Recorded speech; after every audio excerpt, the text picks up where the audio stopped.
Hey, everybody, we want to welcome you to Heart with Dan and Angela. Hi, guys. And we appreciate you coming to our channel. And we know you could be 1,000 other places, but we really do appreciate you guys. We appreciate all of you.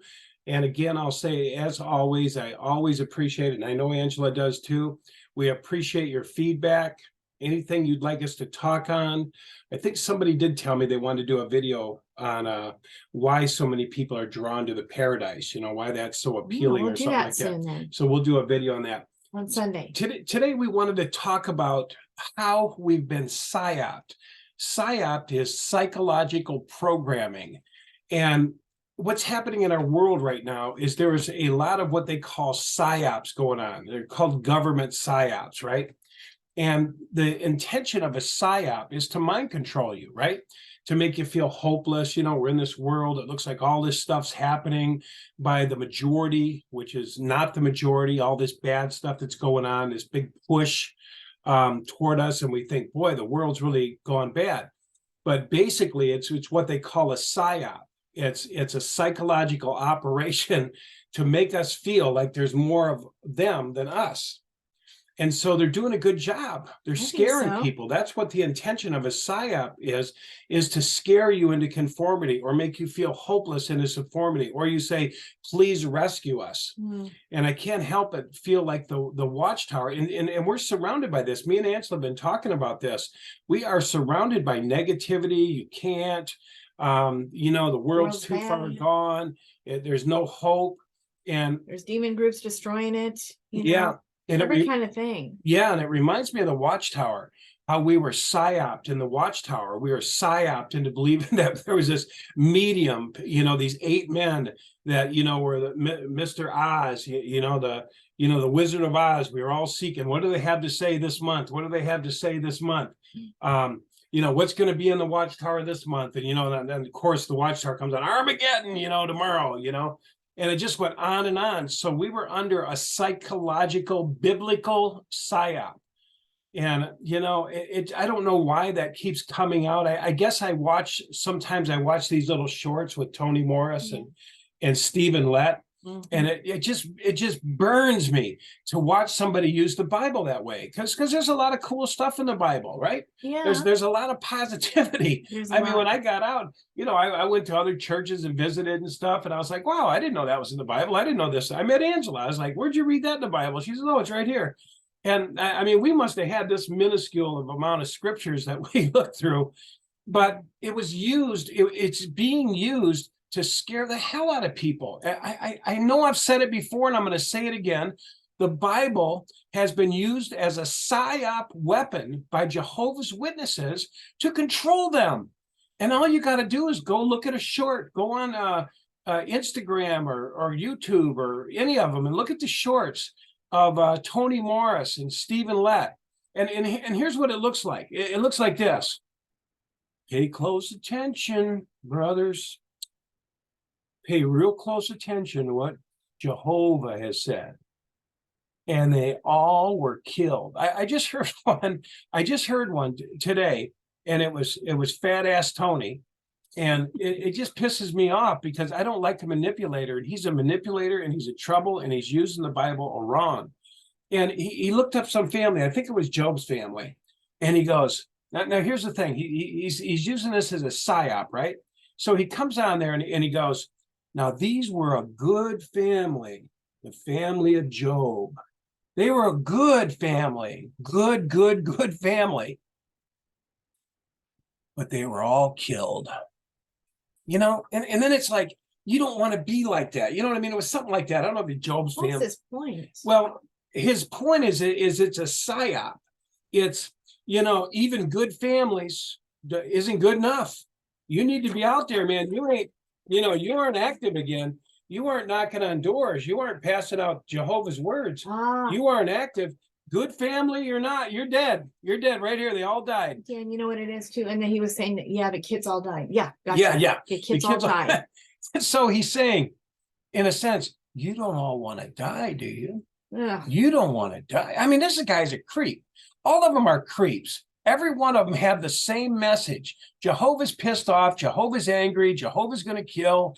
Jehovah's going to wipe you out. That is using the Bible wrong. And it pisses me off to see grown men manipulate and to keep under mind control. And you know what's pissing me off more? They've turned the volume up. They've turned the volume up on fear. You know, it used to be, you know, yellow, red. Yeah, you know, it's coming, it's close. You know, now it's red. You know, it's here, it's here, it's here, it's here. And it's like they've been doing this for 100 years. Yeah. But anyway, I'll let Angela talk. But I just been watching Toni Morris and I've been watching Stephen Lett, and I'm watching all these other narcissists that love worship, that love to play mediator, that love to play God, that love to say, you better listen to us like you're listening to Jesus or listening to Jehovah. You know, we're the voice of Jehovah. I've heard so much narcissism. I'll tell you, this last 6 months has made me sick listening to these psychopaths. And then I'm just watching these people run back to the meeting. I don't know how many of them are running back to the meeting, but yeah, they're being controlled by narcissists, and they're being controlled by people who are using psychological, biblical psyops, and fear, doubt, worry, shame, guilt. Yep, yes, that's for sure. So, you know, Dan and I kind of just were talking about it, and we said, you know, this whole deal of listening to some of these people on the internet, because we don't really watch TV anymore. There's just nothing good on there to watch, I don't think.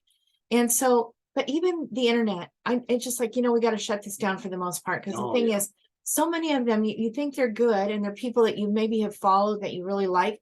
But the thing is, they're speaking, like Dan said in the beginning, against our nation, against the fact that we're going down as a nation, the fact that demons are beginning to take us over, and that really that there's just no hope, that we're done, we're sunk. So, you know, here's the thing. I personally, I'm sure a lot of you too, believe that when you pray, that God is, you know, you're believing that God's going to hear you. I mean, that's faith. And so if you're believing that God's going to hear your prayer, and that, you know, God is beginning to turn things around, and he's beginning to hear our prayer, and people are beginning to wake up, and all these good things, and then you're hearing the opposite being said all the time, that, well, we're going down. We've been cursed by God. Hey, these demons, they tricked us. They got us to do this. They got us to do that. And hopelessness. We're done. We're sunk, and they're taking us over. It's happening. Hey, guess what? They got this whole plan agenda, and this big agenda of theirs is happening. It's check. Hey, they're getting it. Guess whose fault it is? Ours. Yeah, we let them in. Yeah. We let those strangers in. We let this happen. We let that happen. It's all our fault. Yeah. And I guess Dan is going to have to get everybody out. Dan is going to have to go out and change the world. Yeah, you know? Because see, anybody who knows the Bible really well will know that there's that whole thing about Balak in the Bible. His job was the king wanted him to get the people of Israel to sin. Because if they sin enough and you tip the scales, if you will, then they're legally, the demons are allowed to just really wreak havoc on that nation because they've sinned. It's kind of like putting a curse on themselves by doing the sin. So Balak's job was to get them to sin. So he got them to fornicate, which means have sex with the women of other countries. And so then Balak was allowed to curse the people and put a curse on them and all that. So guess what? That's what they're saying is being done to us right now. But here's my thought. My thought is that God's watching everything, and he sees that there's a minority who want to take us down, and they've even come from other countries. They're at us from other countries, not even living here, working on bringing America down. And God sees all of it. And I believe in Kim Clement. Whoever knows Kim Clement, he's a prophet who died a good bit of years ago, 2016, and he prophesied all these things. And they've come true. And one of them is that this nation's going to go through a difficult time. But after that, we're going to be majorly abundant and blessed, very blessed, and that God's already begun the process of turning this country around. So if that's the truth, then, you know, what are these people saying that America's going down? Really, they're speaking against what our prayers and what I see. Most good people in this country, there's a lot of good Americans. Are we perfect? No. But do we want lack of peace? No. Do we want war? No. Americans don't want war. Do we want love and family and abundance? Yes. Do we want morality? Most of us? Yes. Yeah. You guys. That's the majority. Yes. And so they're lying. We're listening to the TV and whatever else, And they're lying, trying to tell us that we're not bad people. And you know what? We're the last bastion of hope in the world. Because why? Because we have faith, because we want good, we want holiness, we want purity, we want to be pleasing to God, we want to be a good family unit. And even if we're doing the things we don't want to do, God's looking at that. He wants to see our hearts are like sickened by it, but that's the heart he wants. And there's a story about it in the Bible too, about that. One man was praying, saying, oh, how good I am, I do this right and I do that right, and all these things. He was saying, I'm glad I'm not like that man way in the back row up there who's also praying, and he's beating his chest and he's such a sinner, and he's praying that like, I'm not even worthy to go down there, I'm such a sinner. And it was made known in that scripture, I can't remember, I guess it was Jesus, that who's the man that God listened to. And it was the man in the back row of all things, not the man in the front row. Isn't that weird? So our heart of wanting to be good, God is looking at. So I think Americans want to be good. We want to be holy. Yeah, we want to be majority. pure. We don't want all this immorality and all these things that they're pushing on our schools and every kind of witch thing. We don't mostly want abortion, and we don't want any of this crap they're trying to feed us. So you guys, we got to stand up. We got to say no to the media, no to the people who are trying to get us to do anything other than believe and speak good of our nation, hope thoughts about our nation, belief thoughts about each other and the nation. We want to be peace loving, peace givers, peace inspiring type people that have joy in our hearts and hopefulness in our hearts. We're not going to get that if we're going to watch all this crap on the TV. I'm just going to say this is not going to work. So I'm saying a war on anybody and anything that speaks against my prayers, because when I'm praying, I'm expecting that God is hearing my prayers and that he's going to answer them. And I think we all want to believe that when we're praying, that God is hearing us. And look, we're crying out as a nation together in one unit saying, God, help us. We're in trouble. We need your help. Are we not? Yeah. And so we are going to expect what? We're expecting to get help. And God hears. And I'm telling you, Dan and I know a lot of people, and I believe that most of us are good, peace-loving people. We don't want all these things I just mentioned. And so I think that it's not going to be like we're thinking. Kim Clement said that we're going to become very blessed. And I think he even said something along the line of that the people who are, doing these bad things to us right now are going to end up serving us. And it's going to be an interesting time. So that sounds kind of like the 1,000 years to me. It sounds like a time of great peace for a long time. And he said it wasn't forever, it was for a time. So that's kind of interesting to me.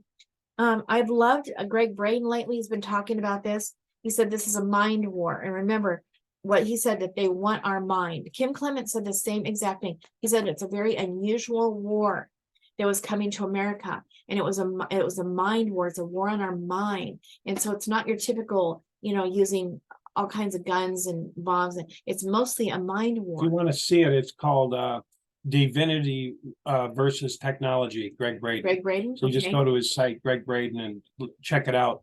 But divinity wins because you can't hurt divinity. Amen. Divinity is what's at the core of all of our souls. It's our soul. Exactly. And you can't hurt that. You can hurt the body, but you can't hurt the soul. So Les Brown, we just heard him today, great guy.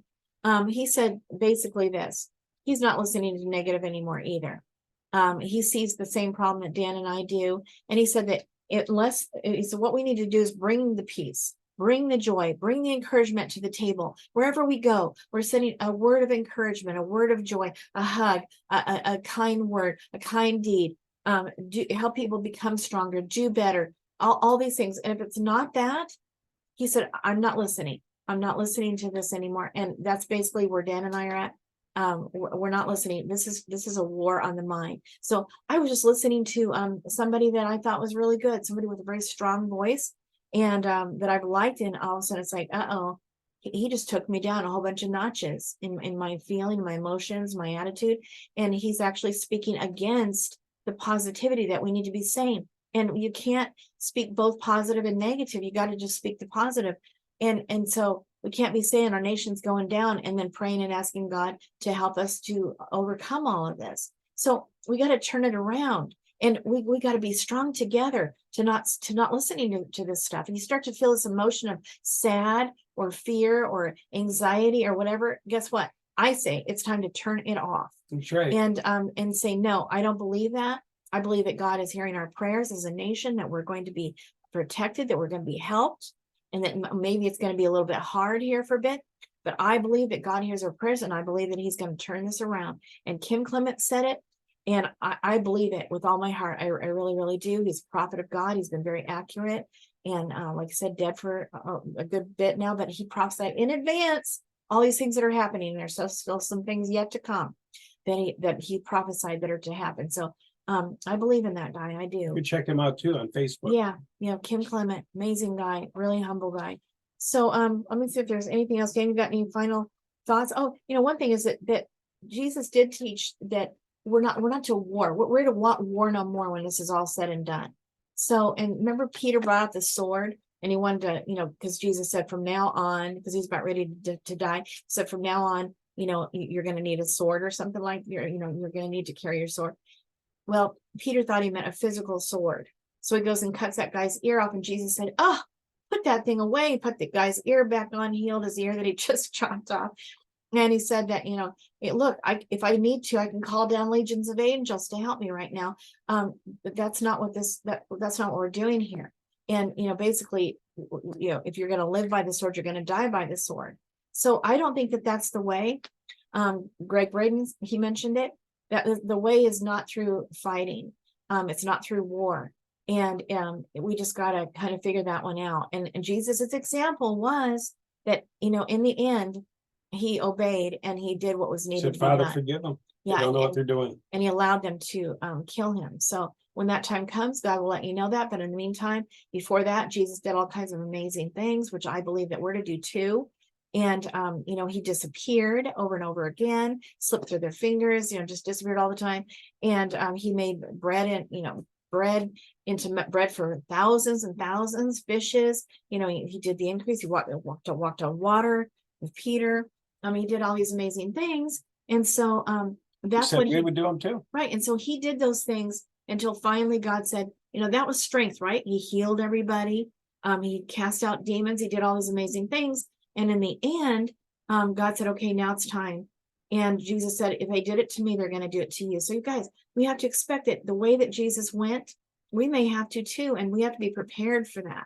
Not, I'm going to kill you, because that was not Jesus's example. So if it matters to you, I know some people listening are not maybe wanting to hear any of this and just ignore the part you don't want to hear. But I believe in peace, and I believe in love. And I believe that these and greater things you will do. We're about ready to see ourselves doing those things really quick here. So start seeing yourself doing these and greater things as Jesus did, and not just laying around doing nothing and waiting for the bad to happen, but what can I do? And speak out love, speak out hope. That's part of it. And their programs are meant to shut us down. Fear shuts down the front part of your brain, your creativity, finding answers, finding solutions. It shuts all that down. So that's why there's an intensity of propaganda and psyops to keep us in hopelessness, to keep us in fear. It's just like the Watchtower, right? What do they want? They want us to continue to see them as the only hope for us. Please deliver us. You know what I mean? They say it's Jehovah, but really it's just keep following us, just keep doing what you're told, and we'll deliver you to safety. So people have given themselves over to Watchtower, and that's very similar to what's happening in the world today with our government. They want us to say, protect us, save us. We'll do whatever you want us to do. Yeah. And the truth of it is, we are filled with creativity. We are filled with amazing wonderfulness that can create wonderful things, that can do unbelievable things. But fear cuts all that off. So like Angela said, we've got to use our faith. We've got to act on our faith. We've got to believe despite what we see. We all know, we know the scripture of the witnesses. Faith is the assured expectation of things hoped for, though not yet beheld. So it's the assured expectation. So we're expecting good. We're believing for good. We're hoping for good. We're believing that spirit of truth is going to arise in us and awaken in us really powerfully, and that we can be this wonderful light in the world. That's what we're here to do, to be a light in a dark place. And it's dark right now. So we need to believe in that, as opposed to you're hopeless, you're worthless, you're going to die because you're not passing out watchtowers, or you're going to die because of this or that, and say no, and have that faith and keep the faith. And to me, I kept for years and years, Dan too. It's like, Lord, you said that these and greater things we will do. Don't marvel what I'm doing, he said, for these and greater you do. And I'm like, when and why haven't we seen that? Why do we not see that in the churches? Yeah, you'll hear an occasional thing happening mostly in other countries, not hardly ever in our own Most churches country. teach hopelessness. They do. They teach wait, just wait, sit in the church, do the praise and worship, and wait. And somebody's going to come rescue us, when that wasn't what Jesus said at all. No. And I think it's going to be an incredibly, maybe interesting and maybe even difficult, but also very amazing and joyous and awe-inspiring, because of the fact that we'll have necessity to say, okay, Lord, you know what? We need water. What do you want me to do? And all of a sudden a thought comes in your mind and you just do what he tells you to do. Or, all right, Lord, well, you're the provider and you said you'll take care, make sure that we have sustenance and covering. And guess what? We have no sustenance. We need food. And whammo, there's a way that he tells you what to do. And I remember this one time on this wonderful book that this Basilia, well, anyway, is this gals that were together in Europe and were amazed. They're kind of like nuns, but they weren't. But anyway, one day they're sitting around, they had no food to eat. It was after World War II. And the head lady in the group said, God told me today that we're going to have a bunch of fruit. And so they're like, okay, all right. So they all got around the table and there's nothing on the table at all, nothing. All of a sudden the doorbell rings. They ring the doorbell and a guy comes, got this big old huge platter of fruit. And he says, oh, I'm so sorry. This, I think it was a restaurant over here told me to bring this yesterday, but I didn't, or last night. But he thought you guys could use this. And so they got this massive amount of fruit, just like, they were told. So, God is faithful. And they have so many more stories to tell that were just incredible like that after World War II. But when there's a need, hey, we're going to ask and we're going to receive, guys. And that's what we can expect. So how it's going to get done, I have a feeling we're going to see amazing things.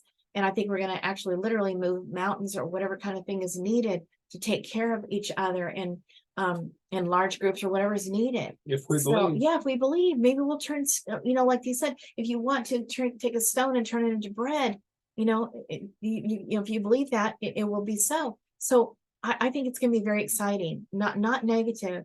We're going to grow like crazy. And that's the most beautiful part about it all, is that we're going to grow. So I say, hey, let's grow, man. Let's grow and let's be hopeful and encouraging one another. That's what I want to do. I want to be an encourager and an uplifter and filling people with hope and encouragement that we can do this thing. We can do this thing, until we're all one. And we will be one day. We will. That's right. So that's all I got to say. All right. Well, thank you guys all for tuning in today. And we hope you enjoyed that. And if you like it, you feel it's beneficial, pass it on. Do what you want with it. Share it, whatever you like. Okay. And we thank you for tuning in. Amen. All right. See you guys soon. Right, see you next week. I guess we're doing this every Thursday and every Sunday. Every Thursday and Sunday. And it's been going out at about around 7:00 each one of those nights. I think it says on the internet where we put it out once 6, but we're doing it at 6 and it's coming out into the YouTube at 7. So that's about what's going on. Hey, listen, if you guys want any books, we've got books on Amazon. We've got Awakening from Unconscious Resentment, and we've got Dan's Brainwashing, Secret Brainwashing Techniques of the Jehovah's Witnesses. Backside of it. Okay, gotcha. I escaped the JW Web. And then we got Eyewitness, the shocking insider story of my Jehovah's story. Witnesses. Me waking up and getting out. We didn't want that subtitle, but they wouldn't let us out of it, the publisher. And then we got Surrender, and anyway, we got other books. So just check them out if you're interested, if this will maybe encourage you. $1.99 in Kindles if you want them. They're real cheap. Yeah, the ebook version, really, really cheap. $1.99 for Dan's books. I think it's $2.99 for my big fat book. But anyway, all right, you guys, we love you very much. Love you guys. All right, take care. Okay. Over and out. For now. Bye-bye. Bye.